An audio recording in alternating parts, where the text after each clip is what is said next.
Welcome to the Shift Your Story, Change Your Life podcast. I'm Allie Rose, certified clinical hypnotherapist and subconscious success coach.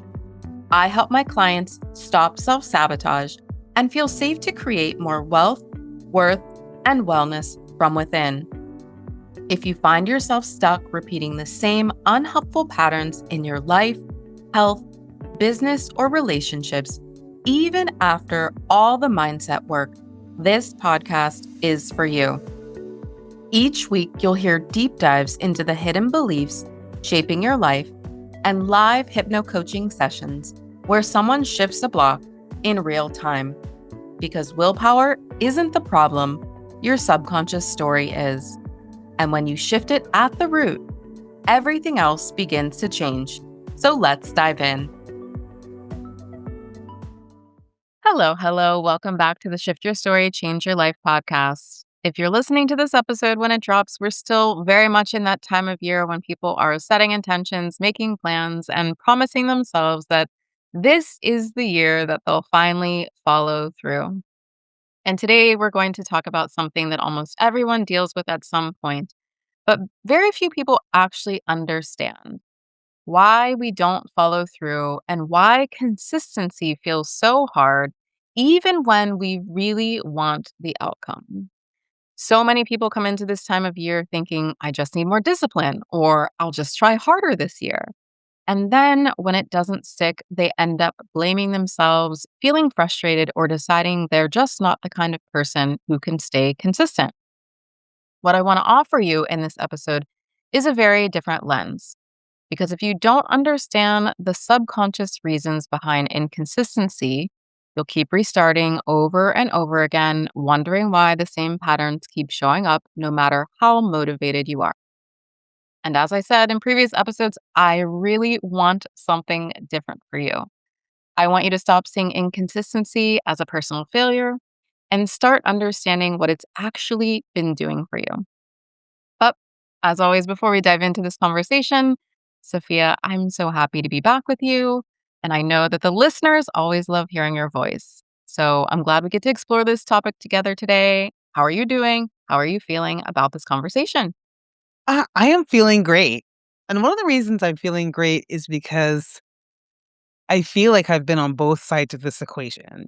I've been on the feeling like I'm very inconsistent, can't finish things, all of that. I've been on that side. Mhm. And then there have been things that I've managed to finish. And I found that finishing things really changed how I thought about consistency. And so I'm really looking forward to having this conversation with you. And I feel like you've mentioned this in previous episodes, how consistent you've been with this podcast as well. So I'd love to talk to you a little bit about that as well, like what's made a difference for you in being consistent in that way, if that is all right. Oh, yeah, absolutely. Yeah, great. So I'm definitely looking forward to this conversation. Another one of my favorite topics. And we can start as we always do, where we're defining what we're talking about. What are we talking about when we talk about not following through or not staying consistent? Or if someone says, "Ugh, I'm not really able to stick with anything." What does that mean to you?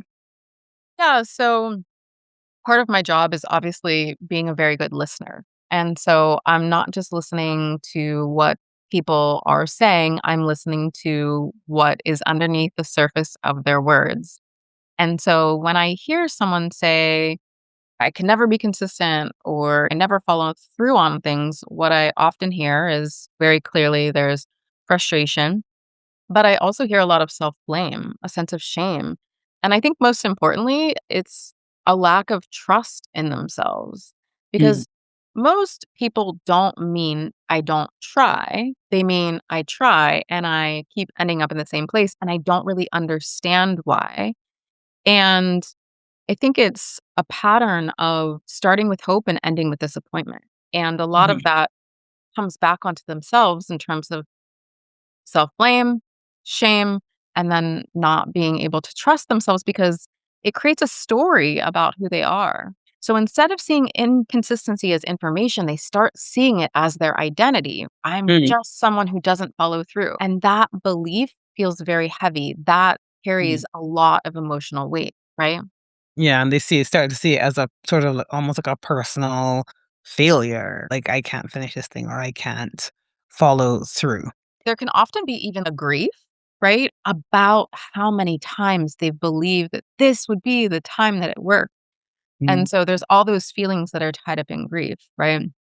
Anger, disappointment, frustration, sadness, that all goes into grief. And so I think that that also makes it very complicated. Yeah. Okay, definitely it's complicated. So I often think about, and it's so funny, I literally wrote a whole blog post about this over the last couple of days and about what I think about as the creative cycle. This is something that I'm writing about more this year. So this just is just good timing really, but just the idea of the creative cycle and it always starts at the beginning. So I'm curious, why is it so much easier to start something than it is to keep going with it? It's so much easier to start something than it is to keep going with it because it's that same new relationship energy. We are fueled by possibility, by the hope, by the excitement. At the beginning, there's very little emotional risk. Continuing is fueled by reality. So if we think about it in terms of that new relationship energy, it's like at the beginning, everyone's putting their best foot forward. Everybody's bringing their A game. They're doing all of the things. And then suddenly reality sets in and you have to deal with the not so pleasant parts of the relationship. Or if we're talking about goals and change, you have to start dealing with the not so pleasant parts of change, which is often discomfort or difficulty. The Yeah, new phase is light, it's hopeful, it's energizing, right? But then it can feel very pressurizing as well. So, yeah. yeah, I get that. What is happening subconsciously, do you think, in that sort of newish phase? Do you think the subconscious is just switched off? Like, Mm, oh, that looks like fun. right, I'll let her carry on. What do right. you think is happening subconsciously during that phase? So, there's a quick dopamine hit that we all get whenever something new is started. When something is novel, it grabs our attention. And again, I don't know why this is coming up for me, but I'm thinking about relationships and I'm thinking about even when people have been in, like, a steady and consistent relationship, I'm thinking about somebody who might step out of their relationship, even though the relationship has been steady and consistent, and it's because there's this sense of new, and your brain sees new as, like, the shiny object, right? As we often Mm. talk about in the entrepreneurial space, the shiny object syndrome. So, that's why I feel like there's that energy, that dopamine hit, the excitement, and then when it wears off, there's the reality of Mm. uh, of of that needing to be consistent, and consistency, it isn't sexy, it isn't exciting, right? So, No. yeah. And I guess it doesn't give you that dopamine hit. And whenever I think of new, the beginning, the excitement, I also think about the fact that we don't know what we don't know, right? So to me, a part of the reality that hits, and we talked about this when we talked a little bit about change, right? And that sort of ups and downs of it, the bits of it that get hard. And a part of it, that hardness comes from what we didn't know at the beginning, right? And sort of parts of it that we weren't expecting, life, other things that happen in life that we weren't expecting to sort of come along as we are doing this thing. Yes. So Yeah. yeah. So, just to speak to that for a minute, consistency asks for regulation, not excitement. Mhm. Asks for steadiness, tolerance of discomfort, patience, right? So if someone hasn't learned how to support themselves emotionally through that middle discomfort phase, your system often just opts out. It's not because someone can't continue, it's because continuing often feels heavier than starting ever did. Mm, okay. That is such an interesting, yeah, I'd never really thought about that.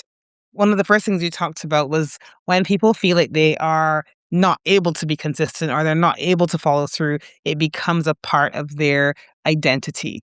So, how much of following through is related to how people relate to themselves and not to the task that they're trying to do or the habit that they're trying to form? I think that a huge amount of follow through, it has nothing to do with the habit itself and everything to do with how someone feels about themselves while they're doing it because habits don't exist in a vacuum, right? They're happening inside of a relationship that you have with yourself. And that relationship shows up every single time that you try to be consistent.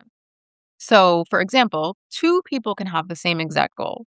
Mhm. Let's say exercising 3 times a week. One person misses a workout and thinks, okay, tomorrow, hops back on. Another person misses a workout and immediately thinks, see, I always do this. I can't stick to anything. And Mhm. so then it's like, why even bother continuing? So, two of the same goals, two different people, two different pathways based on their identity, what they believe about themselves, right? The internal experience is completely different. Mhm. One of the things I'm curious about now that you said that, how much of this is conscious and how much of it is subconscious? And maybe if I explain what I mean. Mhm. You talked about these 2 people who are both trying to form a habit. Let's just imagine they each wanna work out 3 times a week. One misses a workout and is like, "Yeah, whatever, tomorrow." And the other one misses it and is kind of like, "See, I Right. can't do this, whatever." But is that an like, It's subconscious. I'm not even sure how to ask this, but, like, are they aware that they're thinking this, or can it get to the point where they've almost jumped from missing it and suddenly it's 6 weeks later and they haven't done another one and thinking, "Wait, hang on, what just happened there?" Or is it more of a conscious inner monologue type of thing, or is it both? Well, it's subconscious Mhm, yeah. because most of us are not actually aware of the scripts that are running. Mm, Really not. Unless you are, I'm constantly telling people to pay attention to those things, right?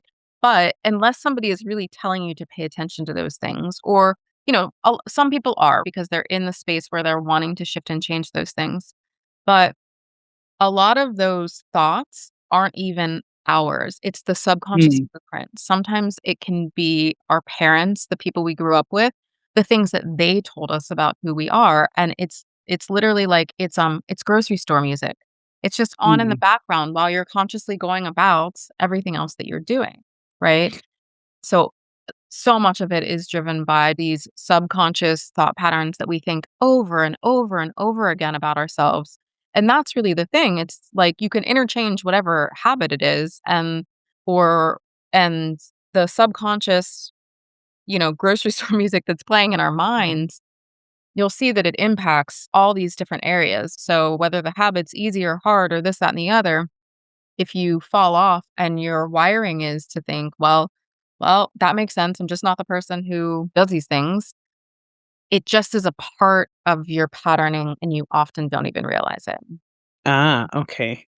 And what is the benefit that people get from remaining inconsistent or from quitting? Because one of the things we talked about when we talked a little bit about change was that idea that secretly or subconsciously, there is a benefit to staying the same and to not following through. There are a ton of benefits and it's really just based on who the person is, right? So inconsistency, not following through, quitting, it can protect you from feeling emotional pressure. When someone doesn't fully commit, then they don't also risk disappointment. So there's a psychological safety in staying halfway in, right? Mhm. So for a lot of people, consistency can bring up a lot in terms of being watched by themselves or other people. Mm, If they show up every day, there's this unspoken expectation to keep showing up. And that can feel very heavy. So staying inconsistent keeps those stakes lower. If you stop, you can tell yourself, well, I never really committed anyway. And that can hurt a lot less than, "Oh, I tried my hardest and it still didn't work." So mm, it also protects identity. If someone has decided that they're bad at follow through or they're just inconsistent, it keeps that story intact. It's like this thing that they always have to kind of fall back onto. mhm, And it's kind of weird, but familiar identities feel safer than unfamiliar ones. And oftentimes that goes back to our childhoods and the roles that we played in our families and wanting to maintain consistency in that. Yeah. So it's almost it's almost inconsistency in this thing keeps you consistent in what you believe about yourself and that place that you have. And so that is almost the consistency that you're reacting to. Right. Right. Yeah, that does make sense. One of the things you mentioned earlier on when we started talking about this was self-trust. So I'm curious to hear a little bit more about that and what happens to that self-trust throughout this process. If you're being consistent and also if you're being inconsistent, like what happens to your self-trust? At the end of the day, when no one else is around, obviously, it's our relationship with ourselves. And so at first, breaking a promise might feel small. So skipping a day, putting it off till tomorrow. But when it happens repeatedly, then the subconscious starts adjusting its expectations. People just stop fully committing. And it's not because they don't care, but because they're trying to protect themselves from disappointment. Mm, And it can make it, I mean, just imagine this idea of not trusting yourself. Like that, to me, I've been there. I've been in that cycle where it's like, do I trust myself enough to follow through on the things that I say that I'm going to do? A lot of this for me comes back to inner child work. Is in childhood to the adults in our lives to provide safety and security. Well, when we become adults, we still have an inner child. And guess what? That inner child is looking to you as the adult to provide that safety and security. And when you continually break those promises to yourself, it's like pain after pain after pain of saying to your inner child, like, oh, you don't matter, or, you can't really trust me. mm, You to further maybe some of the trauma or damage that happened to you in childhood. And so, one of the easiest ways to start to rebuild trust with your inner child and with yourself is to keep the small promises that you make to yourself. yeah. What I find interesting about that is, again, you almost have that push pull between wanting to stay true to yourself and keeping the promises to yourself and staying true to this underlying identity that you're not even aware is there, Mhm. right? And almost not being aware that you're making that choice between those two things. So, yeah, I can see why that would bring up all those emotions and all those feelings, and that could make it harder. That then layers into the difficulty that may already be there with staying consistent. You talked about staying consistent requires you to be regulated. And if you're internally having a push pull between identity that you are somehow holding on to, whether you're aware of it or not, and then this self trust, that doesn't sound like to me, almost feels like a recipe for not being regulated. So it's going to be hard then to maintain that consistency throughout that time. Yeah. So, yeah, that is interesting. But that's why it's so important to start small. So, like, if you tell yourself that you're going to wake up at a certain time each day, just start small and literally throughout your day, just keep one small promise to yourself. That's how you start to build the self trust. It starts to compound over time, right? Mhm. Okay. So I want to move almost a little bit into the practicalities of keeping those promises and keeping that consistency. And, instantly, whenever I think of I think I said at the end of the last episode that I had one of my goals for the new year is a financial goal. So, of course, I've started with creating a new budget and all the things, a nice spreadsheet, things like that. And I feel like those things can either help or not help. Like, some Right. people find them really helpful, the routines, the accountability. Other times, I don't find them helpful at all. Why does that sometimes happen? Why do those routines and accountability sometimes not help and maybe even feel worse? It's depending on who the person is and depending on the level of accountability. Adding that in too soon can create too much pressure before you've created internal. So it's external pressure before you've created Mm, internal safety with yourself, right? hmm, okay. Yeah, Like I can see. it goes back to the being watched. So I think that because then it also creeps into that level of perfectionism. right? It's about so many people when they set the schedule or the routine or the this, and I'm not saying not to have those things. But if you are going to have those things, then you need to really focus on the internal safety that you're bringing to those things. What happens if you miss a workout? What happens if you don't wake up at or you hit the snooze button? How are you going to respond? This is the most important Mm, part is the internal of how are you going to respond to the external that you're placing on yourself? Are you going to mhm, respond in a militant way where you beat yourself up for the rest of the day? Or are mhm, you going to just be kinder, gentler, curious, more compassionate with yourself, right? So it's a mhm. balance between those 2. Yeah. Okay. I get that. So one of the things I said right at the beginning was I really wanted to talk to you a little bit about for you, the podcast for you and that sort of staying consistent, that process of staying consistent. You and I have talked about this podcast for a long, long, long time. And then I feel like this year you've really been so consistent with it through fluctuations in terms of energy and life happening and everything. And so tell us a little bit about what was helpful for you in staying consistent. So I spoke about this last episode. What was helpful was not putting too much on my plate, not starting out with, there were times when I thought, oh, I'll do 5 episodes a week. You did Um, not tell me that. yeah. So one thing was really not putting too much on my plate around the podcast. The other thing was I am a recovering perfectionist through and through. I've struggled with perfectionism for most of my life.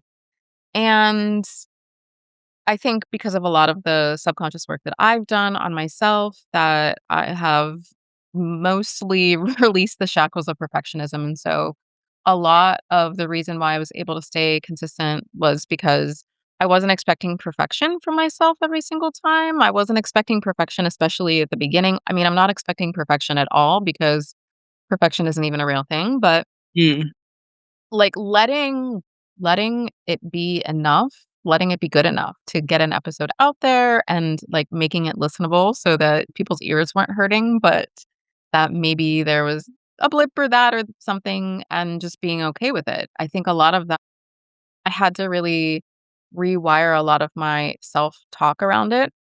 And then mhm, the other piece of things that I just talked about was I do have an assistant who helps me with things. And so we have a system set up that is loose. It's still a system, but it's loose. But the way that it's set up is that I have to complete something before she can complete something. And so the way that that helped me really stay consistent was like so often in our lives, and I talk to moms about this a lot is because moms are literally the worst at doing anything for themselves, mhm, but they will do absolutely anything and everything for their children. And so, one of the things that I talk about with a lot of my mom clients is the ways that the goals that they have for themselves will actually help their children. And so, obviously, my assistant is not my child. However, oftentimes we will show up for others more than we'll show up for ourselves. mhm, And so because in many ways, because I didn't want to bottleneck my assistant's work or I didn't want to make her job more difficult, it was really helpful to have these little back and forth moments where I had to do something and then it would get handed over to her and then she would mhm, toss it back to me. And there was mhm, this back and forth so it felt like light accountability, right? Because not everything was on my plate and not everything was on her plate. We kind of tossed it back and forth to one another. So I would say that those 3 things are probably the reason why the podcast has been so consistent. Excellent. So I like that. And I'm reminded years ago, there was this guy that I used to listen to his podcast. He doesn't do it anymore, but I used to listen to his podcast. And he always talked about exactly what you just said, connecting the things that are important to you to the other things that are important to you.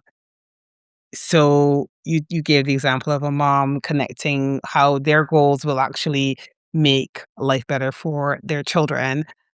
But even for argument's sake, like, before he started the podcast I used to listen to, he used to do a lot of health coaching, working with clients who were trying to lose weight and connecting that to other goals that you may have in your life. How is this going to impact your ability to go on holiday or whatever the thing is that was almost getting in the way of the goal. So I like that idea of just putting it within the bigger picture of the other things that are important in life, especially if it has a habit of slipping down the list of important things. So I do like that. And I'm just curious a little bit about accountability because I know one of the things you talked about was that idea of being watched. And, like if you kind of dive into that accountability too soon, it's entirely possible that it may backfire into the thing that you're trying to follow through on. And I also hear you that almost like having the right type of accountability, defining that type of accountability that is truly supportive and not going to put too much pressure on you could be useful. One of the things I realized several years ago, I set myself a target to do this blog series. When I finished that blog series, I felt like, oh, I can finish stuff. It almost changed internally how I saw myself as somebody who could finish stuff. And that was actually when I was like, "Oh, I think I'm gonna try writing a book," something that I tried multiple times and had never been able to do. I was at that stage, I was able to do it. And one of the things that I have found, I don't know if I'd call it accountability, but having someone there to almost reinforce the things that I wanted to believe about myself was really helpful. So it might have been a coach, it might have been a cheerleader, somebody almost being a stand-in for the kind of reinforcing how you feel about yourself. Mhm. And also that the opposite is true.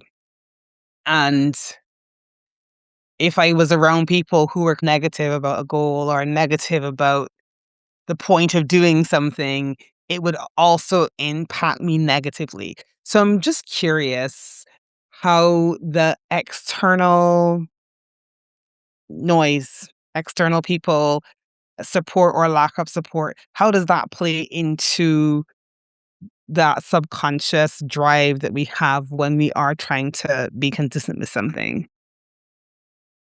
I think that it's really different for so many people because if someone was very like scrutinized as a child, every move was watched and criticized, then having any sort of accountability outside of themselves can trigger the same things. And so, Okay. right. So, for example, I learned very early on in my practice that, especially when I was a very young therapist, and you give your clients homework and then they come and they don't do their homework. Well, I found that I was so young, I was, like, in my 20s, and a lot of my clients were older than me, and I would find that there would be this fear almost that because they didn't do that, that I somehow was gonna, like, kick them out of therapy or something. Mm, And obviously, I learned and I knew at the time, it wasn't about me, it was about the scrutiny that they had undergone as a child, right? And so I mhm, think it's really different for people, and so I think it's really looking at your own patterns of what do I mm. actually need in regards to the support person, the accountability, right? Okay. I don't know if Had that I don't know if that helps or that makes sense, but I think it's it just does like make sense. It does make sense because I think, I think some people do benefit more from accountability than others. I think some people are able to block out what others say, others less so. Yeah, no, that definitely makes sense because it's almost then connected to the patterns that are already playing out subconsciously. So that would definitely make sense. I wanna add to that, that for some people, one-on-one accountability might feel too much, whereas group accountability might feel better. And so, whether that's you join some sort of group thing where you're all checking in every day, it's not just you checking in, the focus isn't just solely on you, but there's this group level of accountability. going on or that group kind of motivation of accountability. I don't do well with that. I need the one-on-one individual accountability. I get lost in groups. But for some people, that might feel like a safer place to start because even if they miss a day, maybe people don't notice as much or make as big of a deal out of it as if they have like Mhm. on one person. And then it goes into a shame spiral if it's just them with the Mhm. one person. So I think accountability is great whenever it's implemented into someone's life in a way that feels most helpful for them. Okay, yeah, I like that. And if someone feels like they keep hitting that same point where they give up and they start back over and they're tired of just starting back over, what would you recommend or what's somewhere that they can start? I would say stop, right? Trying to aim higher, do more, or finally get serious about your goals, right?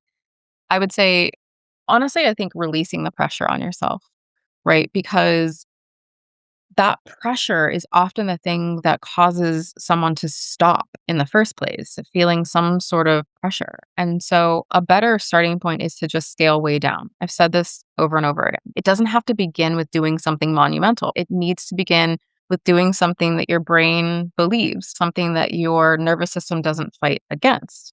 So maybe it's instead of committing to a daily workout, you might commit to just putting on your sneakers 3 times a week, or you might commit to just 1 day a week and 1 day a week feels much more doable, and then you get to count it as a win versus I'm gonna do it 3 Mhm. days a week, and then you count it as a failure if you didn't get there, 3 days a week.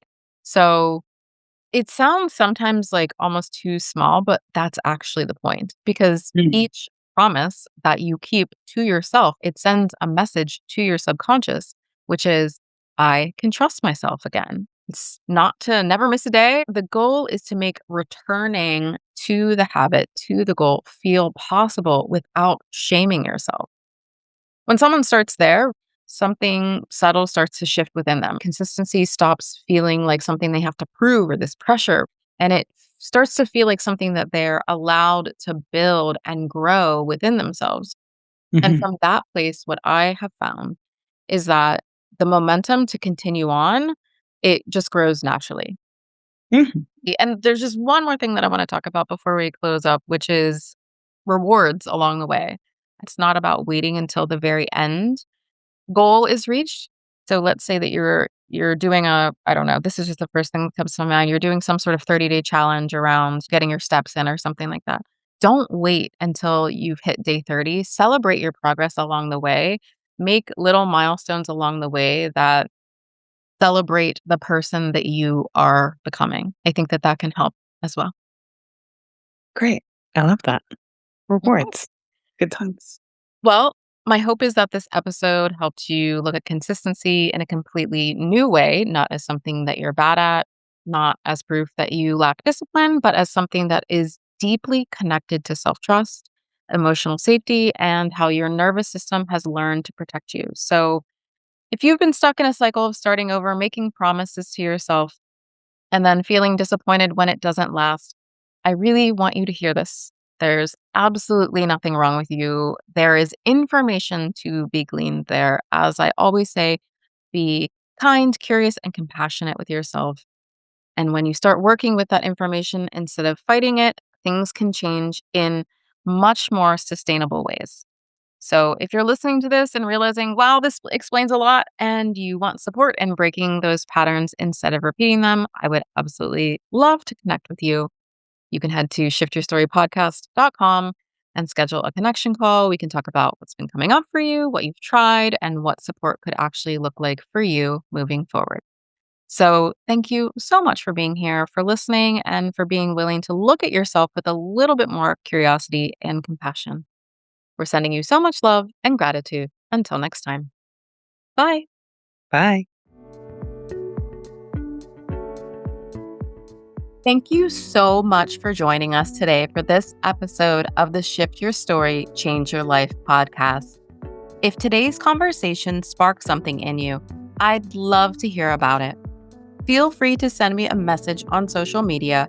I'm at the Allie Rose on both Facebook and Instagram. And if you want to be coached on a future episode, or explore what it would look like to work with me one-on-one, head over to shiftyourstorypodcast.com. And if you never want to miss an episode, make sure to subscribe and leave a rating and review. It helps more people find this work. Until next time, keep shifting, keep growing, and most importantly, I want you to remember that your story isn't set in stone. You always have the power to shift it.